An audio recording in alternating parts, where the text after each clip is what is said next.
Now that we've defined the only way that a person can identify who the messenger of God is, and that is through the will and through knowledge and through the calling of to the supremacy of God, which is the law of knowing, the proof of God.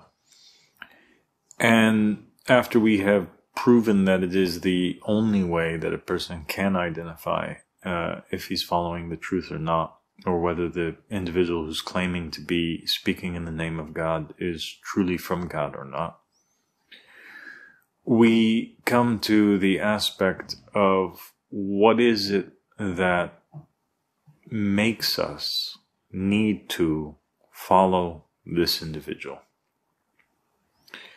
And what special traits does God give this individual, and to ensure that we are on the safe path, or the true path.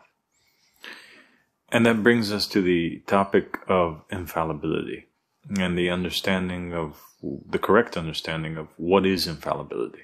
So, in Judaism, in Christianity, in Islam, in all of their branches, in all of their sects, in all of their schools of thought, they have this idea or concept of infallibility. The spokesperson of God has to be infallible to a certain degree. Or else, what would be the point of following a fallible human being? So somebody who is fallible means somebody who's capable of making mistakes. Somebody who's infallible is somebody who is incapable of making mistakes. If we claim that God is good and God is perfect, then that means that God is infallible. And if God is infallible and he wants to send a messenger to creation, then that message and that messenger have to also be protected from mistakes, protected from misguidance. So he has to have an infallible messenger. So this is the topic whereby a lot of people come into disagreement, with one another. You have people whom are extremists in one end, and people who are extremists in the other end. There are people who are usually called ghulatis, that basically, or people that exaggerate in the religion, that basically believe that the idea of infallibility, what it means to be infallible means that they are absolutely perfect, incapable of making any mistake in anything whatsoever. That does not just include religion, but it also includes basically the earthly knowledges, and he has to be infallible of making mistakes even in his own personal life.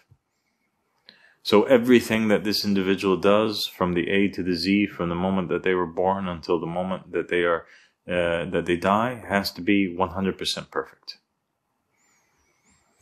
If it's not 100% perfect, then this person, according to the exaggerators or the people that hold this belief, it cannot be a proof of God. And if the prophet or the messenger was to make a mistake, they would explain or understand that mistake as having a hidden meaning behind it, and that it wasn't a mistake at all, but rather they would explain it in another way. Then you have the opposite group of people. And the opposite group of people, they believe that the prophet or the messenger is pretty much a human being. And there's almost no difference between him. There actually is no difference in their belief between him and any other human being. And in fact, the messenger is capable of making mistakes.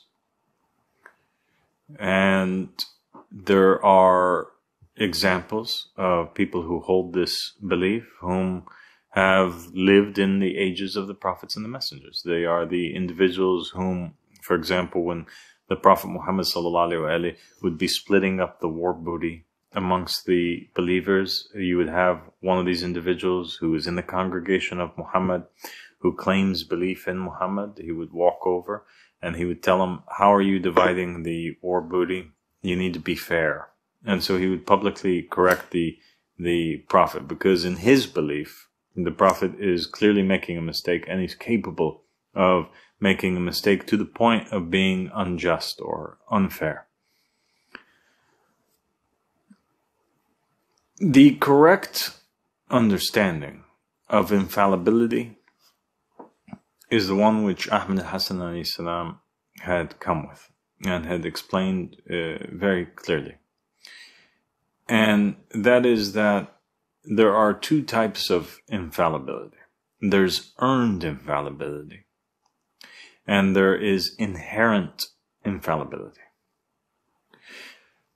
Earned infallibility means that the individual is born, he is imperfect, he is capable of making mistakes like every other human being, he is ignorant, and through his sincerity, through his good deeds, through his active pursuit of God, he reaches a stage of enlightenment and closeness to God that he becomes incapable of making mistakes. And we're going to explain what types of mistakes are that.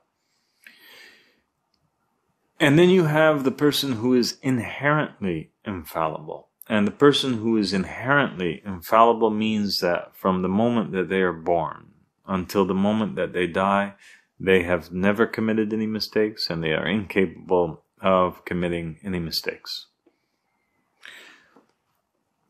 And that too, we're going to explain what types of mistakes is it referring to. Ahmad al-Hasan said that out of the 124,000 prophets and messengers that have came to the earth, there have been none of them that were inherently infallible, with the exception of 5 individuals. And that is the final prophet, the most perfect of them all, Muhammad sallallahu alaihi wasallam, his vicegerent, Imam Ali ibn Abi Talib alayhi salam, the daughter of the Prophet Muhammad and the wife of Imam Ali, Fatima az-Zahra alayhi salam, and the 2 sons of Fatima az-Zahra and Ali ibn Abi Talib alayhi salam, Al-Hasan and Al-Hussein. This household, the people of the cloak, they are the only 5 individuals that have ever been sent to the earth to incarnate in human form. And from the moment that they were born until the moment that they die, history has not found a single mistake on them. Okay? All the rest of the prophets and the messengers, they were born normal, like any other human being, and through their sincerity, through their dedication, God chooses them and makes them, it grants them a certain level of infallibility. So all the prophets and the messengers would have earned infallibility, and the vicegerents, and the household of Muhammad sallallahu alaihi wasallam, the Ehl-i Kisa, they were inherently infallible. So what does it mean, though, to be infallible? Does it mean, for example, that a person cannot, whether it's earned or whether it's inherent, does this infallibility mean that a person cannot commit a mistake? Well, it depends on what mistake we are talking about. Ahmad al-Hasan clarified that the meaning of being infallible is that you are protected, safeguarded from taking people out of the truth and taking them into falsehood, leading people astray. An infallible person is incapable of leading the people astray no matter what he does. If you follow the infallible person, you will never be misguided. If you follow the infallible person, you can never go astray. But the infallible person can still make mistakes. They can still make mistakes in terms of their personal life, personal choices they can make for themselves that does not affect the nature of religion or the outcome of religion. And they can also make mistakes in terms of their own path with God. So a common misunderstanding is that the prophets and the messengers from Adam all the way to Muhammad and beyond, and the Imams and the Mahdis, that they are somehow not in a test. But the reality is that they are in a test. Any human being that is on the planet, that had incarnated through birth and dies at some point in time, they are entered into the same test that everybody else enters into. And a person can pass that test or they can fail that test. But everybody is tested.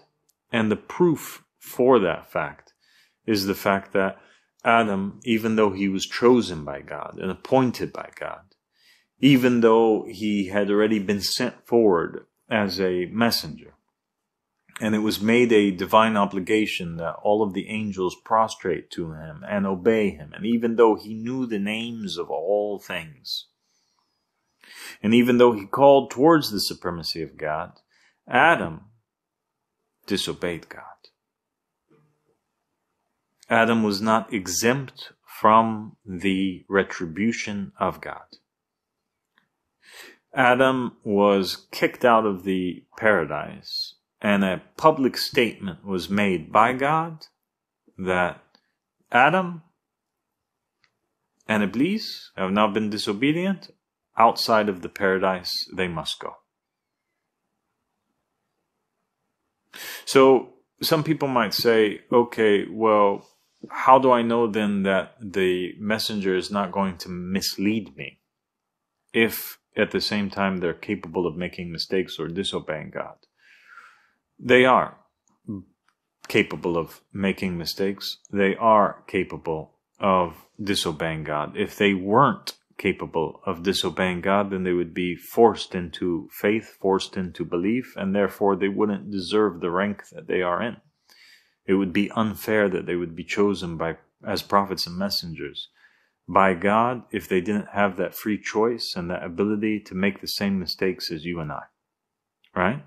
So the thing about it is, though, is that God, if the prophet and messenger makes that mistake, has to publicly point it out, or has to switch or take away the station, the office from that prophet or messenger, and make it clear to the rest of the people that so-and-so has went astray. Don't follow that individual, or trade or switch the prophet and the messenger. And we'll talk about prophets and messengers that had failed at a later date, and what does it mean for a prophet or messenger to fail or to be switched. But let us go back now to the point of infallibility. So another prophet that was infallible, and that also disobeyed God and received the punishment for that, was Jonah. Jonah disobeyed God. Jonah, in the Torah and also in the Quran, tries to run away from God, abandons his mission. And because of that, God punishes him by being swallowed by a whale. And Jonah almost doesn't make it anymore until Jonah repents and Jonah is sent back to his people. So there you have another example of a prophet who had earned infallibility. His nature at birth was not infallible. And that nature showed up later on because he disobeyed God. He had doubt. He ran away. But because his act of running away did not lead other people astray, it was only an act that pertained to him. He only led his own self astray. He did wrong against his own self. He didn't lose his rank of infallibility because to the people, he was still infallible. So a prophet and messenger can make a mistake if it pertains to them, but they cannot mislead the other people. A person who misleads other people cannot be infallible. You find that actually in the stories of all of the prophets and the messengers, you can find that every single one of them had committed a particular mistake or sin.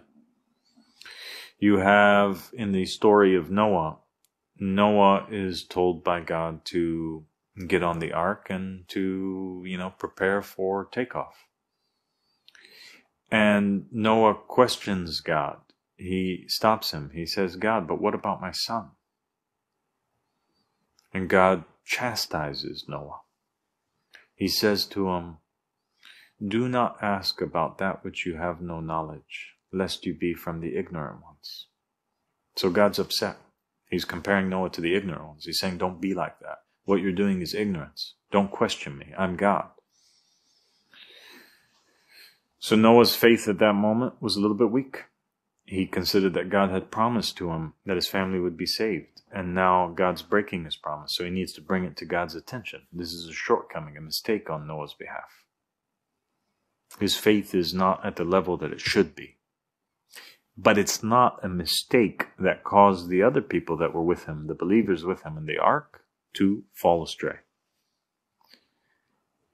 Nobody apostated, nobody abandoned religion. Nobody got misguided because Adam ate from the tree. Nobody got misguided because Jonah wanted to run away. Nobody got misguided when Noah questioned God.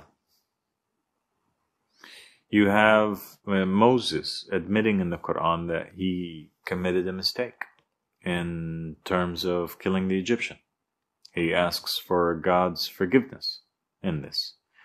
You have other prophets and messengers who have done the same or admitted the same. So, what does it mean then that a prophet or a messenger have doubt? Is that even possible? Well, there's a very interesting verse in the Holy Quran, and it says that until the messengers lose hope and think that they are belied.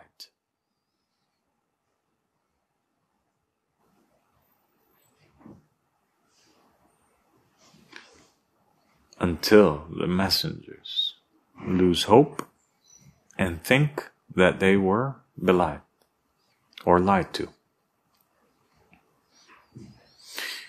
Abu Ja'far ﷺ was asked about the meaning of this verse, in which he said, in the hadith from the Ahl Bayt ﷺ, that the messengers that this verse is referring to had doubt that the shaitans had took the image of angels and deceived them. Now, isn't that incredible? So this verse and this interpretation by the Imam ﷺ shows to us that the prophets and the messengers had a hidden struggle that was not highlighted. That the prophets and the messengers were actually in a more difficult test than the people. The people had to believe in the prophet or the messenger, and had to believe that that prophet and messenger was truly sent by God. But behind closed doors, that prophet or messenger had to first and foremost have faith that he himself was sent by God. So they themselves were tested too, in their faith, before they tested the people in theirs. Isn't that incredible? So they, if you go back and you think about it, would get an inspiration, or an angel would come to them in a cave, in a field, in a dream, and would command them to do something.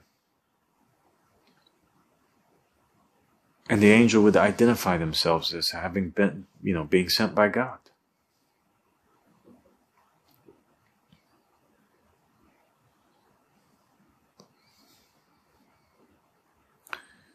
And the messenger would have to accept that. Accept the proof that the angel presented as having been sent by God. And sometimes they would fall into doubt, just like normal human beings do. Sometimes they would have struggles. Sometimes the promises of the angels or of God would be delayed to them, just as it was delayed to the people. And their heart would become tight. Their chest would become tight.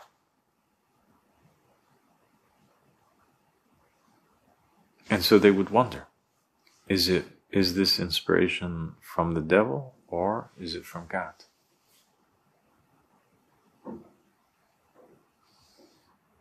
Another verse from the Quran is speaking to Muhammad and outright says, and if you are in doubt concerning what has come down to you, then ask the people who have read the book before you.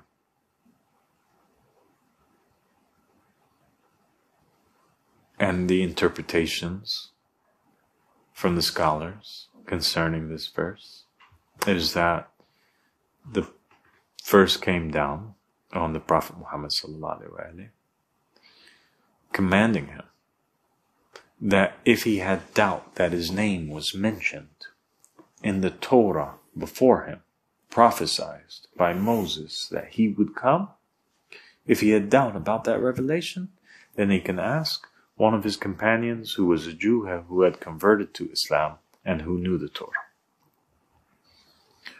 To which the Prophet's response in the narrations is, after this verse came down, he said, no, I'm not going to doubt and I'm not going to ask. So there must have been something, a question, a feeling that was brewing in the chest of the Prophet ﷺ in order that this verse come down. Or else why would it come down? It would be pointless to come down. If the Prophet wasn't feeling something, and the verse came down for no reason, then that would be nonsense.